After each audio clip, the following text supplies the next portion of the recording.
Hi viewers, আসসালামু আলাইকুম। আমরা আজকে তিনটা ছবি আঁকবো। তিনোটাই ফুলের ছবি আঁকবো।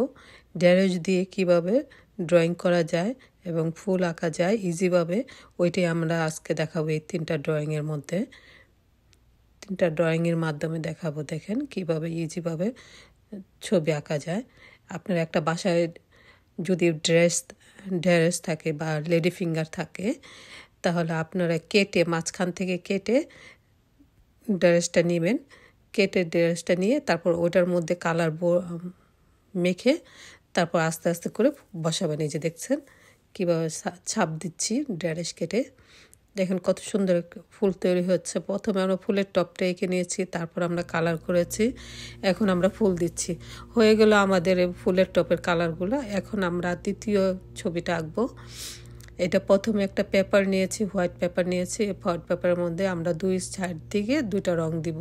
প্রথমে আমরা ইয়েলো রংটা দিচ্ছি, তারপর আমরা রেড রংটা দিচ্ছি। এটা ব্যাকগ্রাউন্ড হবে। এখন আমরা এই ড্রেসটা যে কেটে নিয়েছিলাম, কাটা ড্রেসের টুকরোটো দিয়ে এখন ছাপ দিচ্ছি, রং ভরে ভরে ছাপ দিচ্ছি। যেরকম করা হয়, ব্লগ যেভাবে করা হয় ওইভাবেই আমরা এটা করছি। আপনারা বাসায় চেষ্টা করবেন, দেখবেন সুন্দর একটা ছবি তৈরি হয়ে যাবে। দেখেন এখন আমরা ব্লু রংটা দিচ্ছি। প্রথমে আমরা লাল রংটা দিয়েছিলাম, লালের সাথে ব্লু দিয়েছিলাম। হয়ে গেল আমাদের দ্বিতীয় ছবিটা। এখন আমরা তৃতীয় ছবিটা আঁকছি। তৃতীয় ছবিটা আমরা করব না, ড্রেস দিয়ে করব না, আমরা শুধু পেন্সিল কালার দিয়ে, কোনো ড্রয়িং করা হবে না। শুধু কালার দিয়ে আমরা টেনে টেনে একটা ফুল তৈরি করব। অলরেডি একটা ফুল তৈরি হয়ে গেছে। এখন আমরা দ্বিতীয় ফুলটা আঁকতেছি শুধু রং দিয়ে। দেখেন শুধু রং দিয়ে টেনে টেনে কি সুন্দর একটা ফুলের আকৃতি তৈরি হয়ে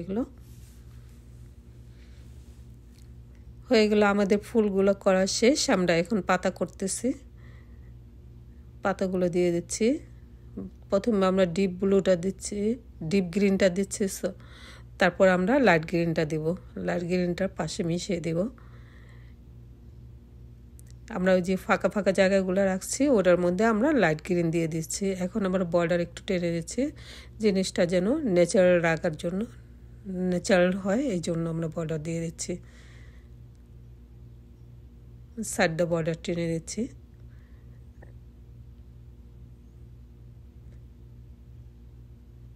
হয়ে গেল। সবাইকে খুদা হাফেজ।